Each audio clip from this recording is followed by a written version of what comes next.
I'm great. How you been? I know. I haven't spoken to you in like a while. It's been a while. Yeah, you're like playing Halo, and you have like another girl living with you now. That, No. Visiting. Okay, don't you? Okay, relax. Okay, I'm not the one who proposed in a month. All right. I didn't. Yeah, I didn't. All right. So, anyways, the season 3 league. Yeah. X. Talk about it. There's a lot that I actually talked to Aches this weekend about the draft and everything like that, and I would like to get your opinion as to how this draft went this time around. I thought it was less of a joke than the first time, but I think it was still a little hyped up. Oh, it was obviously overhyped. I mean, it's always going to be overhyped, but I think a lot more serious than the last one. I mean, the last one we saw like crazy picks that made no sense. Like Boss Nasty? Yeah. That guy can get hit by a car. Yeah, he's like the worst guy ever. And then, I mean, this one was just a lot more serious, though. Everyone that got drafted, I think, deserves a spot. We drafted 4 players who were actual players, not just kind of. I think we drafted 2 quick. Boss Nasty, Big T, and Ace. First one, which I mean, Ace has played, Big T obviously has played, but he's not going to play for us. Yeah, no. Yeah, and then this time you guys basically had to be a little bit more serious due to all the traveling, right? Yeah, with all the traveling. I mean, with Damon, obviously, I mean, Holly is expecting, and then Ian is going to be on the road exploring Europe for a little bit, so we needed more serious subs. So, I'm really happy with our draft. I sat there and I helped Pat with it a little bit. We were just throwing names back and forth, seeing if we can get. And I think we got some pretty good players.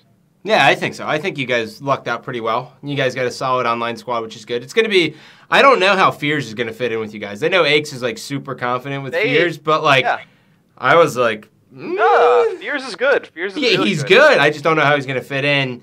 Well, like, I'm looking at personality-wise. Right. Well, they've teamed with Fears before. Has Krim teamed with Fears before? Yes. Okay. I didn't know that. They won Frag Cup 4. Fears, Krim, Teep, and Aches. Gotcha. So interesting. Yeah, Fears plays more of a role like Damon, so we kind of like put it as let's draft one person who's kind of like each one of the 4. And if like somebody misses, we can easily just kind of slide somebody in that role. Yeah, it's true. It's a good point. Now, do you know how many games or series they're actually playing this time around? It's got to be 44 plus. I think it's 44. I think it's 44. 44 flat. But I think it's extended. It's like a longer season, so it's not like like Crucible, like Gauntlet, how it was. It was like 5 games a day, 5 days a week. Like, yeah, I think they basically just canned the Saturday. Yeah. No, yeah, I think they canned Saturday. I think they canned Saturday. I think teams only play 2 days a week. So that was one of the main complaints. I mean, Adam told me about that. I was extremely happy about that. But that was like one of the complaints from season 2. So.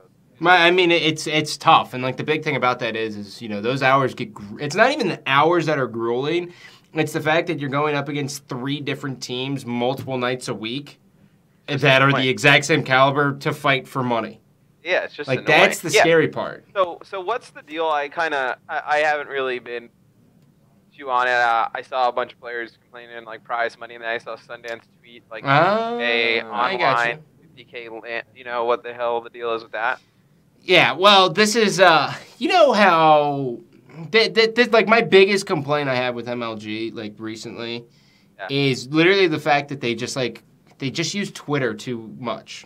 Like they use Twitter for their announcements. I understand like they have like 400,000 followers or whatever the hell it is, or 500,000, however much it is. But the big problem is that they use 140 characters to describe everything. Right? So they're like, oh yeah, really they're like $50,000 for the season 3, and everyone's like, so you lowered it? And like they put exclamation marks in there, everyone's like, what the hell? And so when you click like the blog spot for it, you go there and it's like $50,000 for the tournament, and then like everyone's like, what the hell are you guys how did you lower it? Like how is that possible? Okay, so is it 50,000 for the total thing, or is it 50,000 online and then a LAN portion of it? It's $50,000 for online, and it's going to be distributed for the top 8 depending on how you place. So, like, first gets X amount of... It's basically $20K for first place if you finish, I'm assuming. Okay. And then the breakdown is basically $20,000 to, like, $10,000 to second, and then so on and so forth. So, let's just use, like, hypotheticals. Let's say, like, Optic, like, Nation wins, like, comes in first in season 3. $20,000. $20,000 right off the top. Right off the top. LAN playoff, and then for another. That number hasn't been disclosed. Okay, I mean, I guess that makes sense because they have to make it more. Everyone for Anaheim, you're pretty much just chasing a seed, like, in it. Like, it didn't really matter where you were. Like, I guess this adds more importance to the games every night. Yeah. Right? So, I mean, I don't mind that idea. It would be nice if it was, like, let's say, like, they announced the LAN as another 50K. If it was, like, 30-70. Yeah, 30-70 right? Would be better. 30-70. It would keep it the same as Anaheim, but I mean, otherwise, I really don't have too much of an issue with that. I don't. Yeah. I mean, it's money. Yeah, no, I get it. I think the big thing is people are just kind of like feeling like, oh, well, this is bullshit. Like, there's these team houses. People have a huge advantage over the others. Yeah, but what Aches came up with, dude, which is sick, right? Like, little Patrick has really matured over the years, right? Oh, yeah. Minus, like, the outro, which, like, just put me in, like, a shitty spot. But, like, and he was like, every 2 weeks, MLG should pay out the top 4 teams, right? So whoever's in the top 4 at, like, every 2 weeks gets paid out, like, $400 a piece. And it ends up being around $50,000 dispersed. But so then you're always chasing the top 4. So whoever's in the top 4 every 2 weeks will always get that money. Which I think is almost a better incentive. Well, I mean, why don't you just do it at the end of each month of the season then? Well, then you would have to double or you double the money. It. You just do it at the end of each month. It's easier to follow than like how would you have like viewers out there like, oh, like is this week 2? Like, and then you're like, Well, my main thing is that I think if I'm Chris Puckett, I look at it as okay. If I do it every 2 weeks, the games in week 2, 4, 6, 8, 10, 12 are very important for the people going in contention for that, and you can hype that up and throw bullshit at it. Screw the Scuff Showdown anymore. Who cares about that? Oh, well, it's just the Scuff. Yeah. If it's like, oh, these players are playing, the winner of this team gets $500 a piece for placing in the top 4 this week, it's huge. Yeah. Because if you look at Season 2, how many times were there just the flips between 2nd and, like, 7th were insane. Oh, it was insane. I mean, we pretty much held first throughout the whole thing, but, EG. Yeah, boring old EG. From everywhere on down, though, I mean, that was pretty much, I mean, they were like, for a while we thought TK wasn't going to make it, right? Yeah. Like, they would, like, fluctuate up to 7 and then back down to, like, 10. It was kind of crazy. I mean, I don't mind that. I think there should be some kind of incentive for the whole season. I mean, obviously, like, it's great to make it to the, Anaheim-style event at the end or whatever they're going to put on at the end of this one. But I think, for the online, I feel like the players felt like they weren't rewarded as much. Like, well, I mean, if you look at the difference. You had to play 44 games to go to an event that we used to be able to go to just by, like, showing up. So yeah. I think it adds value. And then it adds value for the viewers too. So I think it's a good idea. Probably just needs to be refined a little bit. But I mean, I think they're moving in a better direction than they were, for sure. I think I said that like the last time we did the season 2 review. I thought they were moving in a good direction. I still think they're moving in a good direction. I'm just wondering when the league will switch from like paying out the top 8 to salarying the players, because that's literally the next move. It has to be the next move.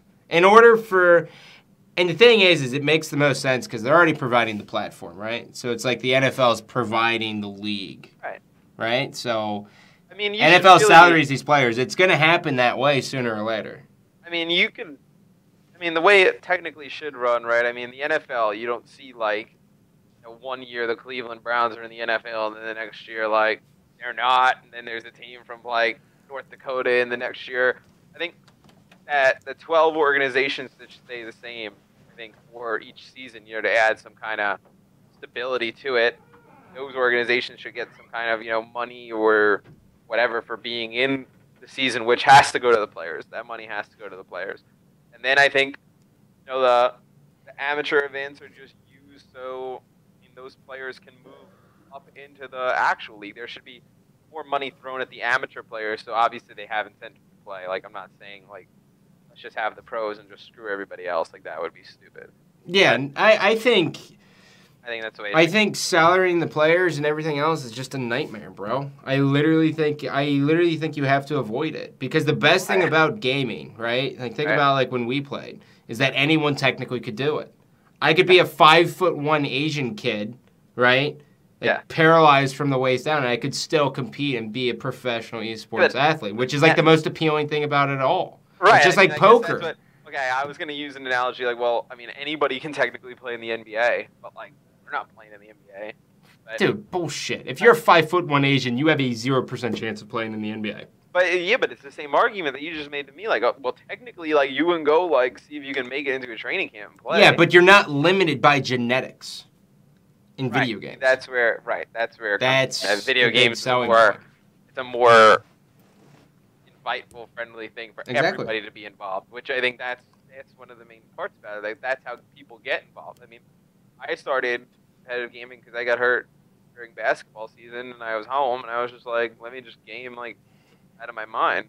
Yeah. I mean, I think that's the way people get in, but then at the same point, if we wanted to get further, where does it need to go? But I think that's where... Yeah, well, I mean, that's always like the little bit of a cutoff here, but I think like the best thing about gaming, besides that, is that back when we played, anyone could technically go away with the big prize.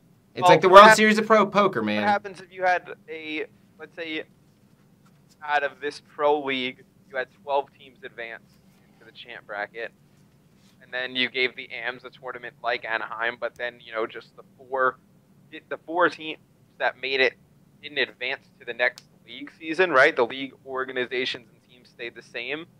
They didn't advance this season. So you could win the AM tournament, make money from that, and then you move on to the champ and can make more money there.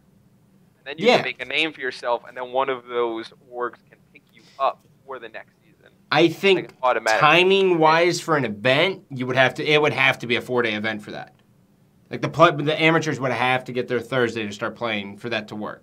Unless you knock down the amount of teams, but they would never do that. Yeah, why would you do that? I mean, they made like $81,000 on 192 teams. And unless you started it like Friday at like noon. Yeah, well, 3-hour delay, and it finished Sunday. What? 3 matches left in the winner or in the loser or in the grand finals. Yeah. At Anaheim. And plus, with Xbox One mishaps, man, like it's just a scheduling nightmare. But we're gonna hop to a quick commercial break. When we come back, we're doing our predictions. Stay tuned, ladies and gentlemen. Welcome back. Gandhi joined by Mr. X. Yeah. All right.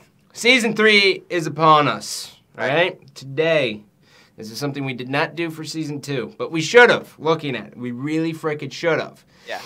It disgusts me that we actually have to. Like, this is actually a thing, right? And the thing is the fact that we actually can make top 8 predictions based on online.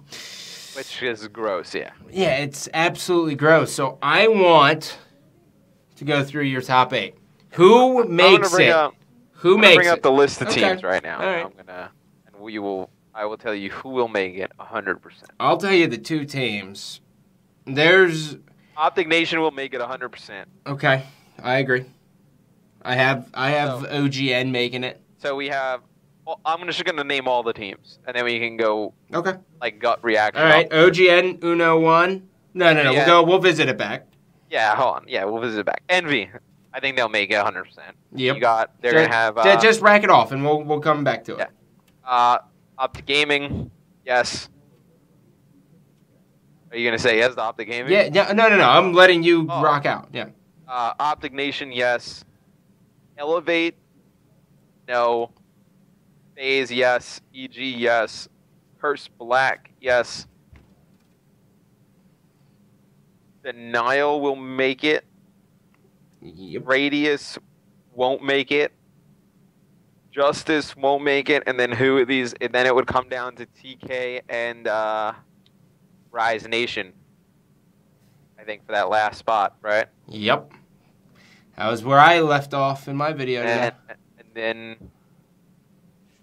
Who is it? I don't know. I mean, which TK are we going to see? I mean, are we going to see, like, X Games TK where they had... They don't have apathy, bro. It's down... Yeah, but apathy wasn't even the biggest thing that event. It was Sharp. Well, Sharp was big as well, Sharp but had like an amazing event. When's the last good event that Theory's had? That's my question to you. I can't possibly think of it.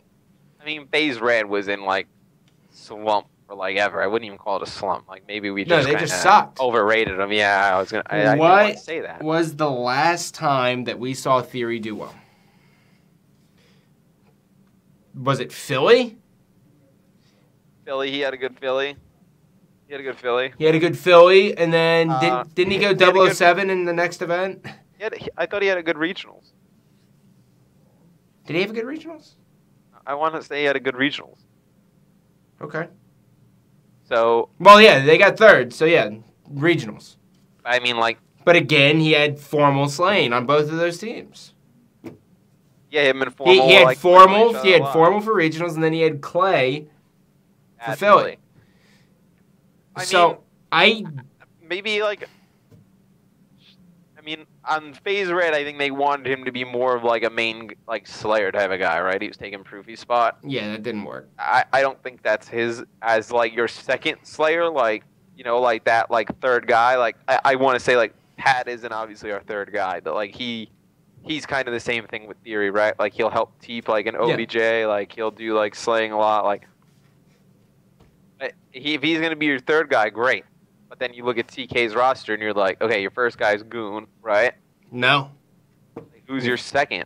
Goon's your second. First is Neslo, man. So you're saying Sharp's doing the objective work? I think he has to. Okay.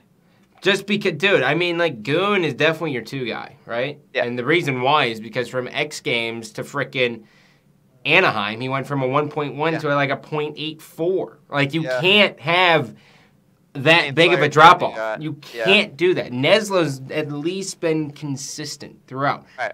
And I don't know if Sharp can produce the same way Sharp produced. They're going to have to move Sharp somewhere because Rise Nation, if I remember, it's now Pac-Man, Wheats, Looney, and Attach. Yeah, they got Attach, bro. That kid does not. That kid's that kid like dominates online, right? He's really good online. He had the highest KD for the league last time. He's God. Yeah, it was him and Cap. And they looked really good in the 2K as well. I know Sharp, I think Sharp released a video saying that he was moving somewhere. I didn't get to watch it, but I know he is. Yeah, I saw a Reddit thread that said they were talking about a house, but they've been talking about a house for a while, so. Yeah. I wonder what happens to TK Royal, by the way. What, they still exist? Do they still exist? Good for them. I think that's a good thing for them. Just it's extra. It's great for them. We don't we're talking about TK Royal now, but I mean, I don't think there's anything. Like I said when they picked them up, I didn't find anything wrong with it at the time. Yeah, no.